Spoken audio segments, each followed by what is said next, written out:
Raskolnikov no estaba acostumbrado a la gente y, como ya dijimos, rehuía todo trato, sobre todo en los últimos tiempos. Pero ahora había algo que le impulsaba hacia la gente. Algo de nuevo se operaba en él, y al mismo tiempo se le despertaba una sed de gente. Estaba tan cansado de todo aquel mes de solitaria tristeza y sombría expectación que ansiaba, aunque solo fuese por un momento, respirar otro ambiente, fuera el que fuese, y no obstante toda la suciedad de aquel lugar permaneciera muy satisfecho en la taberna. El dueño del establecimiento se hallaba en otra habitación, pero se asomaba cada momento en la sala principal, para pasar a la cual bajaba unos peldaños, en lo que, ante todo, ponía de manifiesto sus elegantes botas, muy bien cepilladas, con vivos encarnados en los dobleces de la caña.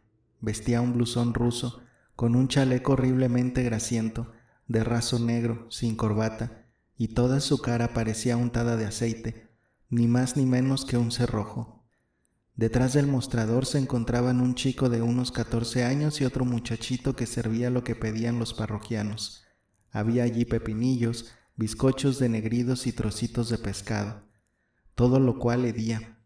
La atmósfera era tan sofocante que no se podía estar allí y hasta tal punto estaba impregnado todo de olor de aguardiente que se hubiera dicho que con solo respirar aquel ambiente 5 minutos podía uno emborracharse.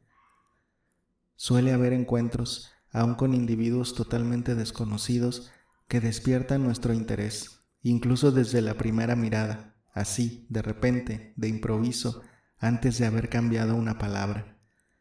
Semejante impresión le produjo a Raskolnikov aquel cliente que estaba sentado aparte y que tenía la facha de un funcionario jubilado. El joven lo recordó luego algunas veces y hasta le atribuyó un presentimiento. De hito en hito contemplaba al, sin duda alguna, funcionario que, por su parte, tampoco le quitaba ojo, siendo evidente que estaba deseoso de entablar conversación. A los demás individuos que había en la taberna, sin excluir al dueño, el funcionario los miraba con aire de costumbre y aún de tedio, al mismo tiempo que con ciertos ribetes de altiva indolencia, como agentes de posición y cultura inferiores con las que no tenían nada que hablar. Era un hombre como de 50 años, de mediana estatura y de constitución recia, algunos pelos canosos en el cráneo mondado, una cara con pintas amarillas y hasta verdosas por efecto de la bebida, y los párpados hinchados, por debajo de los cuales fulgían unos ojillos pequeñines como rendijas y que lanzaban miradas llenas de vivacidad y rojizas. Pero había en él algo extraño. En sus miradas resplandecía también cierto como solemnidad. No le faltaban, en efecto, idea y alma, y al mismo tiempo, sin embargo, dejaban traslucir algo de locura. Vestía un viejo frac negro, completamente hecho de jirones, con los botones caídos. Se sostenía, sin embargo, uno de ellos y él se lo abrochaba con el visible afán de conservar el decoro. Por debajo del chaleco de nankín se abombaba una corbata de plastrón, llena de salpicaduras y de manchas. Llevaba la cara afeitada a lo funcionario, pero hacía ya mucho tiempo que no se afeitaba, de suerte que empezaban a brotarle en las mejillas matas de rudos pelos. También mostraban sus gestos, efectivamente, algo de gravedad burocrática. Pero nuestro hombre se hallaba intranquilo a la sazón, se mesaba los cabellos y se sostenía, a veces, triste, la cabeza con entrambas manos, hincando los harapientos codos en la mesa manchada y pringosa. Finalmente miró a la cara a Raskolnikov y con voz firme y bronca dijo: ¿Podría permitirme, caballero, el atrevimiento de dirigirme a usted con una conversación decente? Porque aunque su aspecto de usted no sea distinguido, mi experiencia descubre en usted a un hombre de buena educación y que no tiene costumbre de beber, y yo he respetado siempre la educación cuando va unida a los sentimientos generosos y, además de eso, soy consejero titular. Marmeladov, tal es mi apellido, consejero titular. ¿Me permitirá usted le pregunte si es también funcionario? No, estudiante, respondió el joven, algo sorprendido, tanto por aquel tono oratorio como por el hecho de verse interpelado tan a boca de jarro.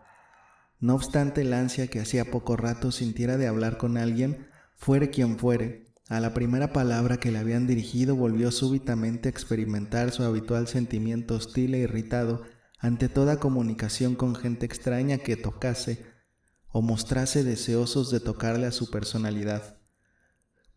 «¿Estudiante o exestudiante?», exclamó el funcionario. «Eso mismo me figuraba yo. Experiencia, señor mío, larga experiencia», y con gesto ponderativo se llegó un dedo a la frente. «Usted tenía que ser estudiante o proceder de la clase culta. Pero permítame usted». Se levantó del asiento, se tambaleó, cogió su plato y su vaso y fue a sentarse junto al joven, aunque un poco de través. Estaba borracho, pero hablaba con elocuencia y soltura, salvo que de cuando en cuando se aturrullaba un poco y embrollaba las cosas. Se dirigió a Raskolnikov con la avidez de quien lleva un mes entero sin hablar con nadie. «Señor mío», empezó casi con solemnidad, «la pobreza no es un pecado, es la verdad. También sé que la embriaguez no es ninguna virtud, pero la miseria, señor mío, la miseria, esa sí que es pecado. En la pobreza conserva usted todavía la nobleza de sus sentimientos innatos.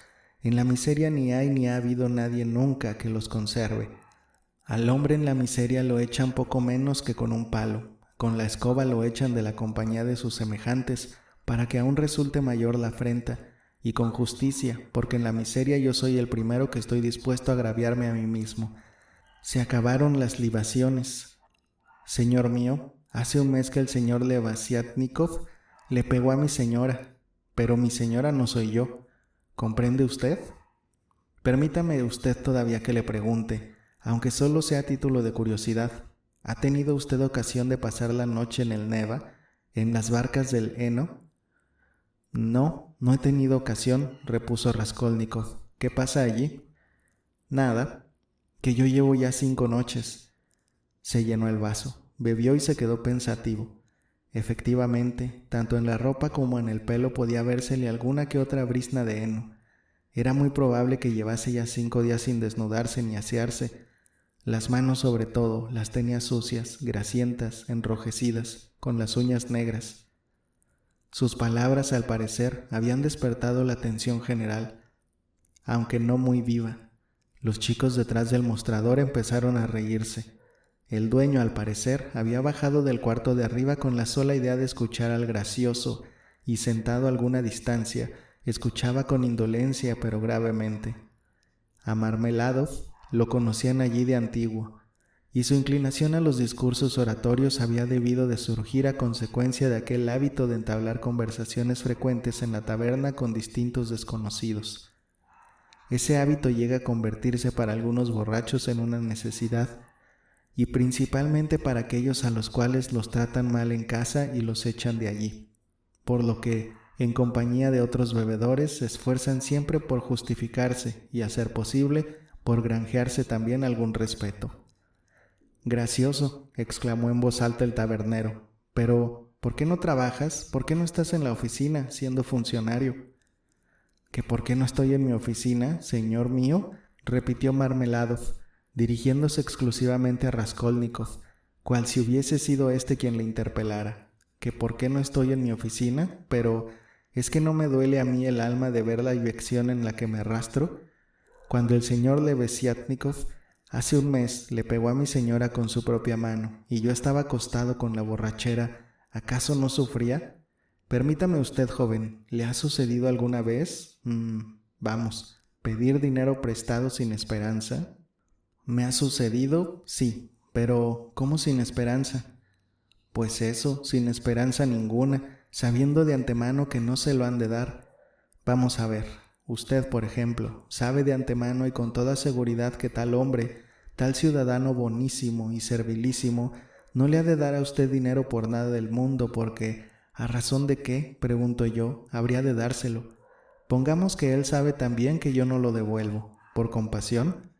Pero el señor Levasiatnikov, que está al tanto de las nuevas ideas, me explicó no hace mucho que la compasión, en nuestros tiempos, está prohibida por la ciencia, y que así se practica en Inglaterra, donde existe la economía política.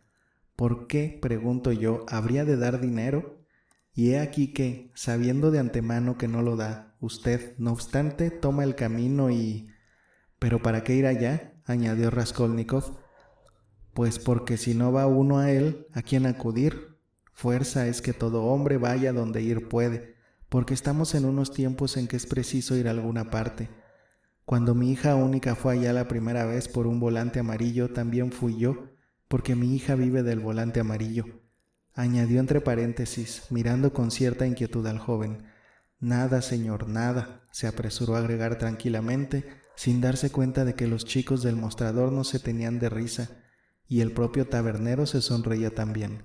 Nada, a mí esos meneos de cabeza me dejan tan fresco, porque ya todo el mundo lo sabe y todo lo misterioso se ha hecho patente, y no con desprecio, sino con serenidad lo sobrellevo. Sea, exe homo. Permítame, joven, ¿podría usted...? Pero no, debo expresarme del modo más terminante y categórico. ¿No podría usted, sí, no se atrevería usted, mirándome en este instante, a decirme firmemente que no soy un guarro? El joven no respondió palabra. Bueno, prosiguió el orador con aplomo y hasta con recia dignidad, esta vez aguardando de nuevo a que se extinguiesen las risas. Bueno, pongamos que yo sea un puerco y ella una señora. Yo tengo figura de animal, mientras que Katerina Ivanovna, mi mujer, es una persona bien educada, hija de un oficial superior. Pongamos que yo soy un bellaco y ella una mujer de gran corazón y henchida de sentimientos generosos. Pero no obstante, siquiera se doliese de mí. Señor mío, todo hombre necesita tener por lo menos un sitio donde lo compadezcan, pero Katerina Ivanovna, con todo y ser una señora magnánima, no es justa, y aunque yo mismo comprendo que cuando ella me sacude las moscas me las sacude no por otra cosa que por compasión, porque lo repito, y no me da vergüenza, me sacude las moscas, pollo, recalcó con duplicada dignidad, luego que hubieron cesado las risas.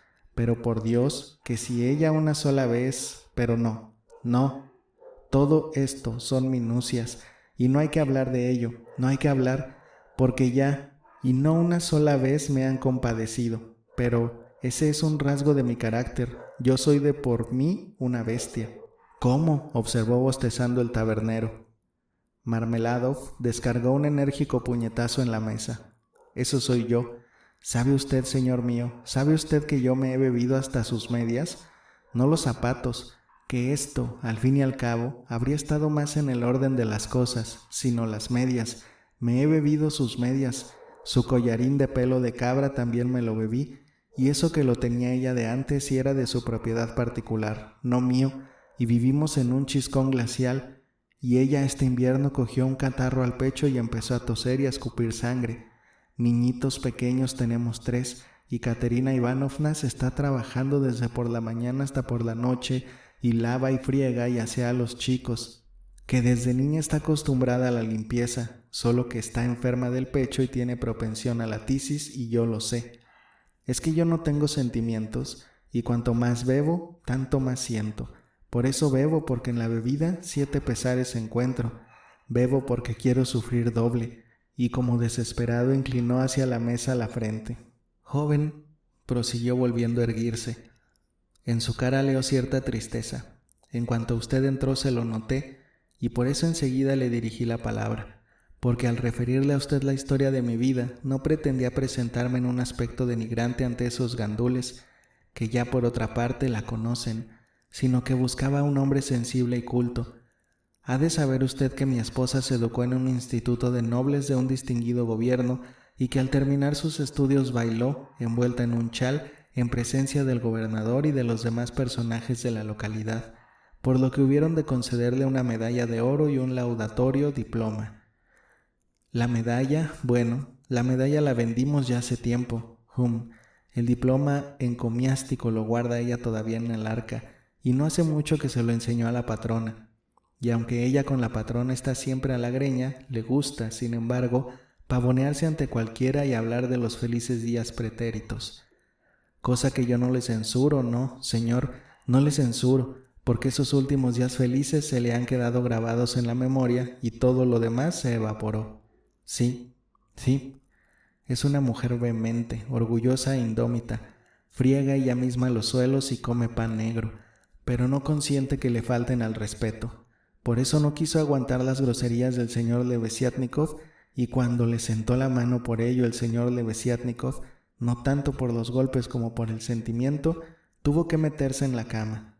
Viuda era ya cuando me casé con ella, y con 3 hijos pequeñines. Se casó con su primer marido, un oficial de infantería, por amor, y se fugó con él de casa de sus padres. Su marido la quería extraordinariamente, pero se chifló por las cartas. Le formaron consejo de guerra y a consecuencia de ello murió. También había dado a lo último en zurrarla. Ella no se lo toleraba, según he podido comprobar después por referencias y por documentos, pero aún hoy mismo lo recuerda con lágrimas en los ojos y me recrimina a mí, poniéndome por modelo al difunto, y yo me alegro, porque en su imaginación ella se considera en cierto modo feliz en otro tiempo. Bueno, pues se quedó la pobre, al morir él, con 3 niñitos pequeños, en un distrito remoto y salvaje, donde también residía yo entonces y se encontraba en tan desesperada miseria que yo, que he visto toda suerte de cosas, no me siento con fuerzas para describirla. Los parientes todos le habían dado de lado, y diga usted que era soberbia, sumamente soberbia. Y entonces yo, señor mío, que también me había quedado viudo y tenía una hijita de 14 años habida en mi primera mujer, le ofrecí a ella mi mano por no poder contemplar semejante dolor. Pueda usted comprender hasta qué punto llegaría su pobreza, cuando ella, una mujer culta y educada y de familia distinguida, consintió en casarse conmigo, pero consintió, llorando y gimiendo y retorciéndose los brazos, y el caso es que consintió, porque no tenía dónde ir. ¿Comprende usted, señor mío, lo que significa eso de no tener ya a dónde ir? No, usted no puede todavía comprenderlo, y durante un año entero cumplí yo con mis obligaciones, noble y honradamente, y no le toqué a esto, y dio con el dedo en la botella, porque soy un hombre de sentimientos, pero ni aun así pude tenerla contenta. Hube de verme cesante y no por culpa del aguardiente, sino por cambio de personal, y entonces sí que eché mano de la bebida. Ya va a cumplirse un año que vinimos a parar, finalmente, después de muchos ajetreos y muchos apuros, a esta magnífica capital, ornada de innumerables monumentos, y aquí encontré un empleo. Lo encontré y otra vez lo perdí. ¿Comprende usted? Esta vez lo perdí por mi culpa, porque el demonio me tentó. Vivimos ahora en un rincón, en compañía de nuestra patrona, Amalia Fyodorovna Lipervechel. ¿Y de qué vivimos y con qué pagamos? Cosa es que no sé a punto fijo. Vive allí también mucha gente además de nosotros. Aquello es una Sodoma caótica. Sí, pero a todo esto se fue haciendo mayorcita mi niña. La habida en el primer matrimonio, y cuanto no tenía que aguantar mi hijita de su madrastra en todo este tiempo, cosa es que me callo. Porque, aunque Katerina Ivanovna sea mujer de sentimientos magnánimos, es una señora orgullosa e irritable y que con facilidad se va del seguro. Eso es, bueno, pero no hablemos de eso. Educación. Ya puede usted imaginarse que Sonia no ha recibido ninguna. Probé yo, hace 4 años, enseñarle geografía e historia universal, pero como yo mismo no estaba tampoco muy fuerte en eso y no había tenido buenos maestros y además había que ver libros, bueno, ahora ya no hay de esos libros, así que en eso paró la enseñanza. En Ciro el persa nos quedamos. Luego, cuando ya se hubo hecho mujercita, leyó algunos libros de índole novelesca y hace poco, por mediación del señor Lebeziatnikov, leyó con mucho interés un libro de fisiología de Lewes. ¿Lo conoce usted? Y hasta nos leyó a nosotros trozos de él en voz alta. Ahí tiene usted toda su ilustración. Ahora, señor mío, voy a dirigirle una pregunta particular. ¿Cree usted que una chica pobre, pero honrada, puede ganarse la vida trabajando? 15 copecas al día, señor. No llegará a ganar como sea honrada y no posea talentos especiales, y eso aunque no levante mano del trabajo. Pero el consejero de Estado Klovchuk, Iván Ivanovich, ¿ha oído usted hablar de él? No le pagó, hasta ahora, el dinero que importaba la hechura de media docena de camisas de Holanda, y encima la echó de su casa a puntapiés e insultándola de un modo indecoroso, so pretexto de que los cuellos de las camisas no se ajustaban a la medida y los había cortado al sesgo, y entre tanto los pequeños pasando hambre, y Katerina Ivanovna se retorcía las manos y daba vueltas por la habitación, y en las mejillas le asomaban unas chapetas encarnadas. cosa de la enfermedad y que le pasa siempre. Estás viendo, caramba, con nosotros, gorrona, comes y bebes y te aprovechas del calor. Pero, ¿qué podía ella beber y comer cuando los pequeños llevaban 3 días de no ver una corteza de pan? Yo estaba entonces acostado. Bueno, ¿qué más da? Estaba durmiendo la borrachera y oigo hablar a mi Sonia. No es respondona ella y tiene una vocecita tan corta, rubilla, con una carita siempre paliducha, flacucha. Y dice, pero, ¿cómo, Katerina Ivanovna? ¿Es posible que me mande usted a eso? Pero, a todo esto, Daria Franzovna, mujer malintencionada y harto conocida de la policía, ya la había catequizado 3 veces por conducto de la patrona. ¿Qué tiene de particular?, replica Katerina Ivanovna con una risita. ¿Para qué te guardas? Vaya un tesoro. Pero no la culpe usted, no la culpe, mi querido señor, no la culpe usted, que en su sana razón no dijo aquello, sino a impulsos de sentimientos exaltados, por causa de la enfermedad y por el lloro de los hijitos hambrientos. Eso es, lo dijo más bien por ofender que porque verdaderamente lo pensara, porque Katerina Ivanovna se ha vuelto de un genio que, en cuanto los hijos empiezan a llorar, aunque sea de hambre, ya les está pegando. Y yo pude ver, serían las 5, como Sonechka se levantó, se echó encima una toquilla, se puso el abrigo y se salió del cuarto y no volvió hasta las 9. Volvió a esa hora y se fue derecha a Katerina Ivanovna y sobre la mesa, delante de ella, echó 30 rublos en plata.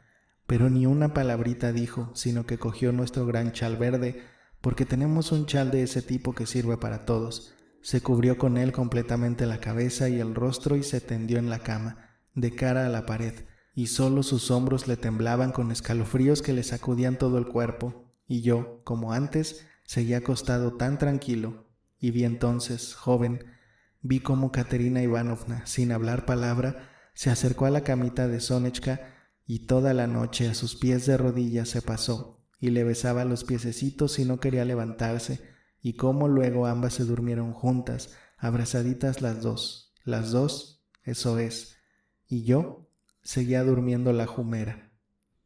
Marmeladov guardó silencio, cual si le faltara la voz. Luego, aprisa, se llenó el vaso, bebió y se escombró. Entonces, señor mío, prosiguió tras una pausa, entonces, por un solo caso reprobable y en virtud de delación de personas malintencionadas, a ello contribuyó muy particularmente Daria Franzovna, so pretexto de que le habíamos faltado a las consideraciones debidas. Entonces mi hija Sofía Semyonovna se vio obligada a sacar el volante amarillo, y ya no pudo por esa razón seguir viviendo con nosotros, porque la patrona, Amalia Fiodorovna, no quiso tolerarlo a pesar de haberse servido ella antes de Daria Franzovna, y también el señor Lebeziatnikov. Vea usted, por Sonia fue aquella historia que tuvo con Katerina Ivanovna.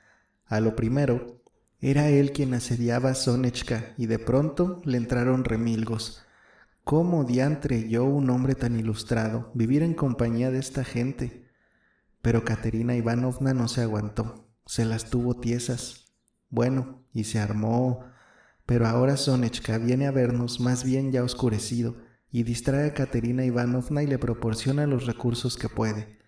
Vive en compañía, en casa del sastre Kapernaumov, al que tiene alquilada una habitación, y Kapernaumov es cojo y tartamudo, y toda su numerosísima familia es también tartamuda, y tartamuda es asimismo su mujer. En un solo cuarto viven todos revueltos, pero Sonia tiene uno para ella sola, con un tabique por medio. Eso es, son gente pobrísima y tartamuda, sí, pero bueno, la otra mañana, al día siguiente, no hice más que levantarme, me vestí mis harapos, alcé los brazos al cielo y me encaminé a casa de su excelencia Iván Afanasievich. ¿Conoce usted a su excelencia Iván Afanasievich? ¿No? Pues no ha conocido usted a un hombre de Dios, es cera virgen delante de Dios, y esa cera se funde. Hasta se derritió en lágrimas después de haberse dignado oírlo todo. Bueno, va y dice, Marmeladov, ya una vez defraudaste mis esperanzas, pero volveré a admitirte otra vez bajo mi responsabilidad personal. Asimismo dijo, tenlo presente, pardiez, y vete. Besé la huella de sus pies con el pensamiento, porque de verdad no me lo hubiera consentido, que es un dignatario y hombre de ideas nuevas en punto a las cosas oficiales y la educación. Me volví a casa, y al anunciar allí cómo iba a ser reintegrado en el servicio y a cobrar de nuevo un sueldo, qué revuelo se armó, Dios mío. Marmeladov volvió a quedarse poseído de viva emoción. En aquel momento entró de la calle toda una partida de borrachos, que ya lo estaban, y en los umbrales se dejaron oír los sones de un organillo ambulante, de alquiler, y una vocecita infantil, chillona, de un chico de 7 años, que cantaba la alquería. Se produjo rebullicio. El tabernero y los chicos recibieron a los que llegaban. Marmeladov, sin fijar en ellos la atención, continuó su relato. Parecía ya bastante cargado, pero cuanto más borracho estaba, tanto más locuaz se volvía. Los recuerdos de su reciente triunfo en el servicio parecían reanimarlo y hasta le hicieron afluir cierto brillo a su rostro. Raskolnikov le escuchaba atento. «Fue esto, señor mío, hará cosa de 5 semanas. Sí, en cuanto lo supieron las dos, Katerina Ivanovna y Sonechka, parecía, señor, cual si me hubieran destinado al reino de Dios. Antes era aquello de, estate tumbado como una bestia, solamente insultos. Ahora andaban de puntillas, a los chicos les regañaban. Semyon Zaharich vino rendido del servicio, está descansando, chis. Me daban café antes de ir a la oficina y me calentaban la crema. Habían encontrado crema de verdad, ¿oye usted? ¿Y de dónde sacarían para mí aquel uniforme decente que valía 11 rublos con 50 kopeikas? No acabo de comprenderlo. Botas altas, corbatas de plastrón, de calicó, magníficas. Uniforme, todo por 11 rublos 50 kopeikas y un excelente uso. Me levantó el primer día por la mañana para ir a la oficina y miro. Katerina Ivanovna me había preparado 2 platos para el desayuno, sopa y cecina con rábanos, cosa que tampoco me he explicado hasta ahora. Trajes no tenía ella ninguno, lo que se dice ninguno, y sin embargo, parecía como si fuera a recibir visitas. Se había puesto la mar de elegante, y no así como así, sino como las que saben hacer las cosas de la nada. Peinadita, con un cuello primoroso, con mangas, parecía enteramente otra y estaba rejuvenecida y embellecida. Sonechka, palomita mía, era la que había aprontado el dinero, y ella misma va y me dice, a usted ahora de día no está bien que venga a verlo, sino mejor ya oscurecido para que nadie me vea. ¿Ha oído usted? ¿Ha oído usted? Yo, después de la comida, me eché a dormir, cosa que usted pensaría no habría de consentirlo Katerina Ivanovna. No hacía aún una semana que había tenido una riña atroz con la patrona, con Amalia Fiodorovna, y ahora la invito a tomar una taza de café. 2 horas estuvieron juntas, conversando en voz baja.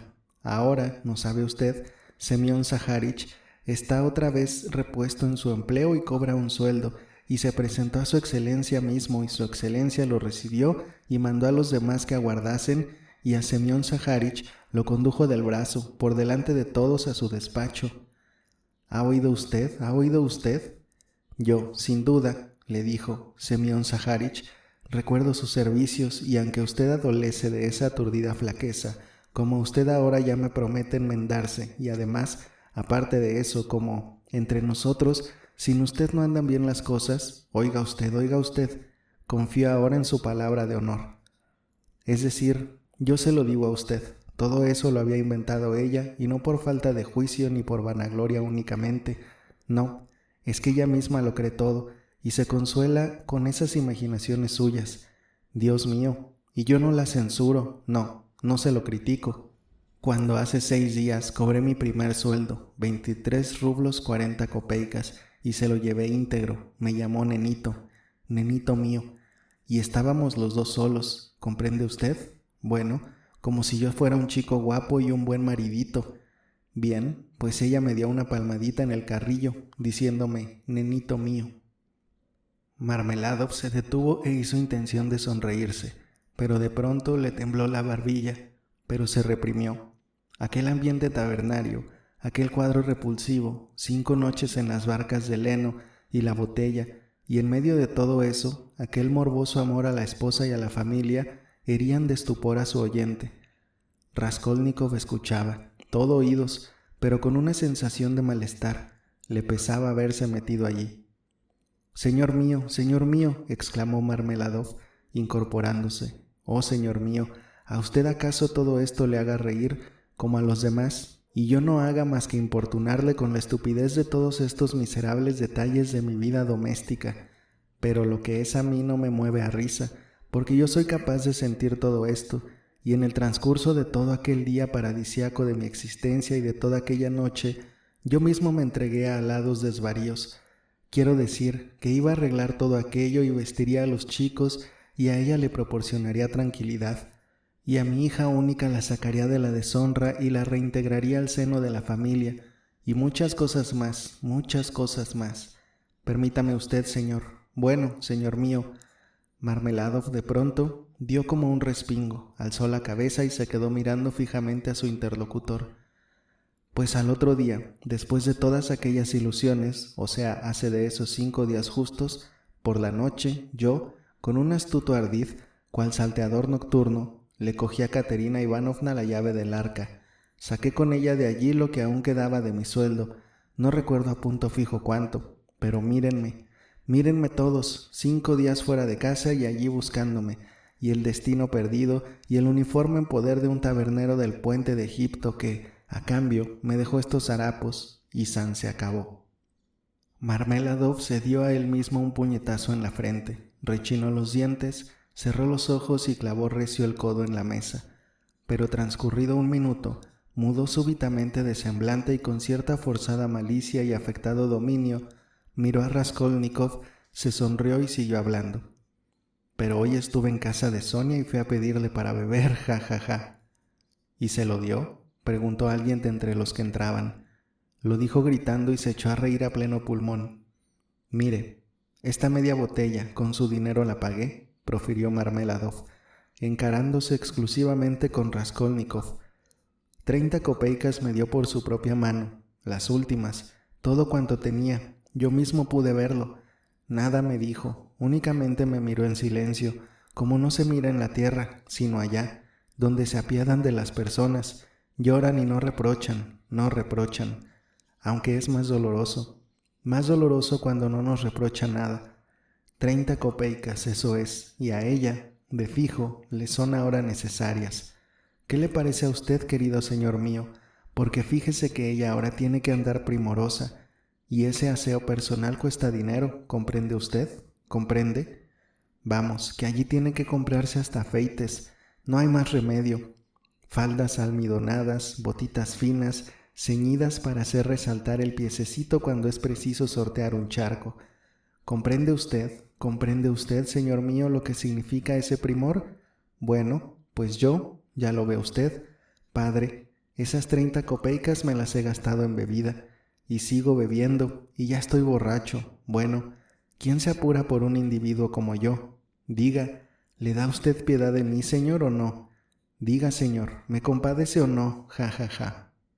Quiso echar otro trago, pero ya no quedaba gota. La media botella estaba vacía. ¿Y por qué habría de compadecerte?, gritó el tabernero, que andaba otra vez por allí.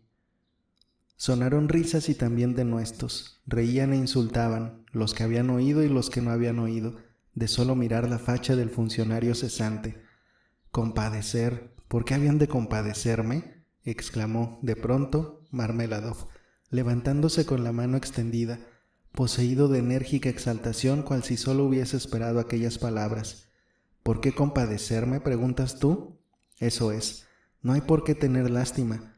Lo que hay que hacer conmigo es clavarme en una cruz y no compadecerme, pero crucificadme después de juzgarme, y, luego que me hayáis crucificado, compadecedme, y entonces yo mismo iré a ti para sufrir el suplicio, que no es de alegría de lo que estoy sediento, sino de tristeza y lágrimas. ¿Te figuras tú, tasquero, que esta tu media botella me sumerge en dulzuras? Penas buscaba yo en su seno, tristezas y lágrimas, y las encontré y di con ellas. Pero en cuanto a lástima, nos compadecerá aquel que de todo se apiadó y lo comprendió todo, él, que es único y es también el juez. Él se presentará ese día y preguntará, ¿Dónde está esa pobre chica que se vendió por una madrastra mala y tísica y por unos niños ajenos y pequeñines? ¿Dónde está esa pobre chica que a su padre terrenal, borracho empedernido, sin asustarse de su embrutecimiento, le tuvo compasión? Y luego dirá: anda, ven acá, yo ya te perdoné una vez, ya te perdoné una vez. Perdonados te sean también ahora tus muchos pecados, porque amaste mucho. Y perdonará a mi Sonia, la perdonará, yo sé que la perdonará. Yo, esto hace poco, cuando estuve a verla, lo sentí así en mi corazón, y a todos juzgará y perdonará, así a los buenos como a los malos, y a los prudentes y a los pacíficos, y luego que ya haya concluido con todos, se inclinará también hacia nosotros. Venid acá, dirá, también vosotros, borrachines, venid acá, impúdicos, venid acá, puercos. Y nosotros nos acercaremos, sin avergonzarnos, y nos detendremos, y él dirá: hijos míos, imagen de la bestia la vuestra, y su sello lleváis, pero llegaos acá también vosotros, y terciarán los castos, terciarán los prudentes. Señor, pero ¿vas a admitir también a estos? Y dirá: he aquí que los admito, oh castos, he aquí que los acojo, oh prudentes, porque ni uno solo de ellos se creyó nunca digno de tal merced. Y tenderá a nosotros sus manos, y nosotros nos acogeremos a ellas, y romperemos en llanto y lo comprenderemos todo. Entonces lo comprenderemos todo, y todos comprenderán, y Caterina Ivanovna también comprenderá. Señor, vénganos el tu reino. Y se dejó caer en un banco, agotado y sin fuerzas, sin mirar a nadie, cual si se hubiese olvidado de cuánto le rodeaba y estuviera sumido en profundo arrobo. Sus palabras produjeron cierta impresión. Por un minuto imperó el silencio, pero no tardaron en dejarse oír las mismas risas e improperios de antes. Ya dijo su sentencia, cuánto despotrica, burócrata, y etcétera, etcétera. Vámonos de aquí, señor, dijo Marmeladov de pronto, alzando la cabeza y encarándose con Raskolnikov. Lléveme usted, casa de Cosel, en el fondo del patio, ya es hora. Vamos con Caterina Ivanovna.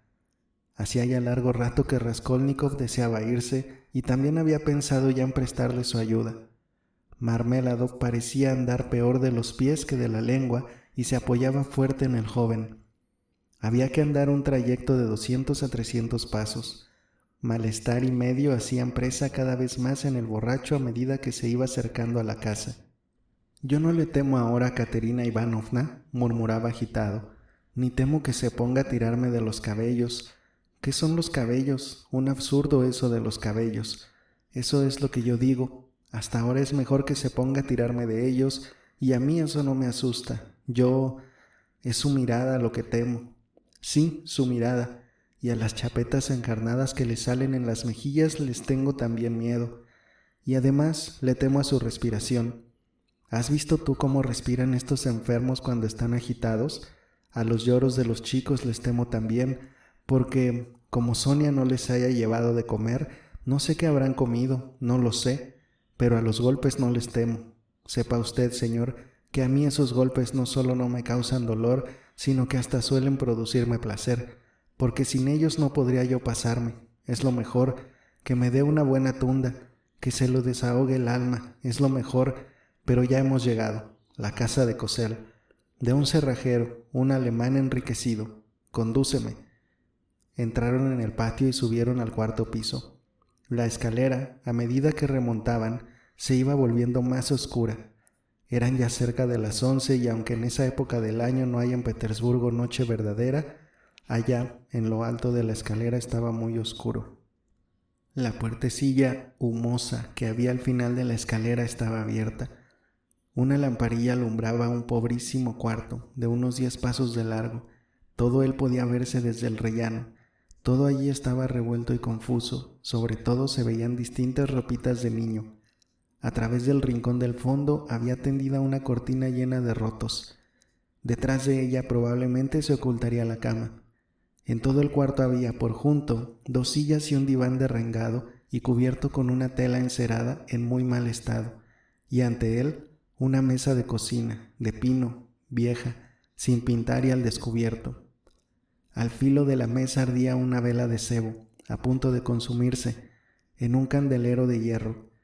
Resultaba que los Marmeladov ocupaban una habitación para ellos solos y no un rincón, sino que esa habitación era un pasillo. La puerta de acceso a las demás habitaciones o jaulas en que se dividía el piso de Amalia Lippevechel estaba entornada. Allí se oía alboroto y rebullicio, se reían a carcajadas, al parecer estaban jugando a las cartas y tomando té. De cuando en cuando podían cogerse al vuelo palabras sumamente soeces. Raskolnikov reconoció inmediatamente a Katerina Ivanovna. Era una mujer espantosamente flaca, fina, bastante alta y bien hecha, con un pelo castaño hermosísimo y efectivamente con unas mejillas coloradísimas, como dos manchones. Iba y venía por su reducido aposento, cruzadas sobre el pecho las manos, fruncidos los labios y alentando de un modo desigual, entrecortado. Los ojos le echaban chispas cual si tuviera fiebre, pero su mirar era duro e impasible y producía una impresión de enfermedad aquel rostro de tísica, febril, a los últimos resplandores de aquella luz moribunda que en él se reflejaban. A Raskolnikov le pareció una mujer de 30 años y efectivamente no hacía buena pareja con Marmeladov. No le sintió entrar ni se fijó en ellos. Parecía como si estuviera ensimismada y no oyera ni viese. En el cuarto había una atmósfera sofocante, pero ella no había abierto la ventana. De la escalera llegaba un tufo hediondo, pero la puerta que a ella daba no la había cerrado. De las habitaciones interiores, a través de las entornadas puertas, venían también humos de cigarros y ella tosía, pero no cerraba la puerta. La niña más pequeña de 6 años dormía en el suelo, como sentada, encogida y con la cabecita reclinada en el diván. Un chico, mayorcito, tiritaba todo en un rincón y lloraba. Probablemente acabarían de darle una tunda. La niñita mayor de unos 9 años, larguirucha y flaca como una cerilla, con una camisilla hecha jirones y una pelerina de tela sobre los hombros desnudos que sin duda le habían arreglado para ella haría 2 años, pues no le llegaba ya ni a las rodillas, estaba en un rincón junto a su hermanito, a cuyo cuello se abrazaba con su brazo largo, fino como una pajuela. Al atardecer lo estaba consolando, le murmuraba algo al oído, procuraba calmarlo por todos los medios para que no volviera a llorar, y al mismo tiempo no apartaba de la madre sus grandes ojazos oscuros que parecían más grandes aún en aquella carita demacrada y medrosa. Marmeladov, sin entrar en el cuarto, se hincó en la misma puerta de rodillas y empujó a Raskolnikov hacia adentro. La mujer, al ver a un desconocido, se quedó plantada delante, abstraída, pero despertada por un instante de su ensimismamiento y como preguntándose, ¿a qué vendrá? Pero probablemente hubo de decirse que vendría a las otras habitaciones, ya que aquello era un pasillo. Habiéndose figurado eso, y sin fijar en él la atención, se dirigió a la puerta del rellano con intención de abrirla, y de pronto dio un grito al ver en los mismos umbrales, de rodillas, a su marido. «Ah», exclamó con asombro, «ya volviste, criminal, monstruo. ¿Dónde están los dineros? ¿Qué es lo que traes en los bolsillos? Enséñalo. ¿Y tu sueldo? ¿Qué has hecho del sueldo? ¿Dónde están los cuartos? Habla». Y se abalanzó a él para cacharlo. Marmeladov inmediatamente, con docilidad y humildad, alzó ambos brazos para facilitar el registro. Dinero no tenía ni una copeica. «¿Dónde están los cuartos?», gritaba. «Oh, señor, se los habrá bebido todos. 12 rublos en plata que me quedaron en el cofre». Y de pronto, hecha una furia, lo cogió por los cabellos y lo arrastró hacia adentro. Marmeladov mismo facilitaba su esfuerzo, dejándose llevar mansamente, de rodillas. «Pero si esto para mí es un gusto, no me produce dolor sino placer, señor mío», exclamaba, en tanto lo arrastraban de los pelos y hasta le hacían dar una cabezada contra el piso. La nena que se había dormido en el suelo se despertó y rompió a llorar. El chico que estaba en un rincón no pudo contenerse y empezó a temblar y a gritar. Se apretó contra su hermanita poseído de un miedo espantoso, casi a punto de darle un ataque. La hermanita mayor temblaba, pegada a la pared como la hoja del árbol. «Se lo bebió, todo se lo bebió», clamaba desolada la pobre mujer. «Y esa ropa no es tampoco la suya, se van a morir de hambre, y retorciéndose las manos señalaba a los niños. Oh, condenada vida, pero a usted no le da vergüenza, dijo de pronto, encarándose con Raskolnikov. De la taberna, te bebiste los cuartos con él, te los bebiste tú también, fuera de aquí. El joven se dio prisa a escurrirse, sin proferir palabra. Entretanto, la puerta del fondo se había abierto de par en par y por ella fisgaban algunos curiosos. Asomaban caras cínicas y burlonas, con el cigarro o la pipa en la boca, tocadas con gorros de andar por casa. Se vislumbraban mujeres en bata y completamente desabrochadas, con trajes de verano, ligeros hasta la indecencia y algunas con naipes en las manos. Se rieron con especiales ganas cuando Marmeladov, arrastrado por los cabellos, clamaba que aquello para él era un deleite. Empezaron a meterse en el cuarto hasta escuchar finalmente un rugido de rabia, el cual había lanzado la propia Amalia Lippevechel, deseosa de restablecer el orden en su casa y por centésima vez intimidar a la pobre mujer con la afrentosa intimidación de dejar despejado el cuarto al día siguiente. Al salir, Raskolnikov se apresuró a meterse la mano en el bolsillo, rebuscó en él y encontró algo, unas monedillas de cobre que le quedaban como vuelta de un rublo que diera a cobrar en la taberna, y sin que lo sintieran, las dejó en la ventana.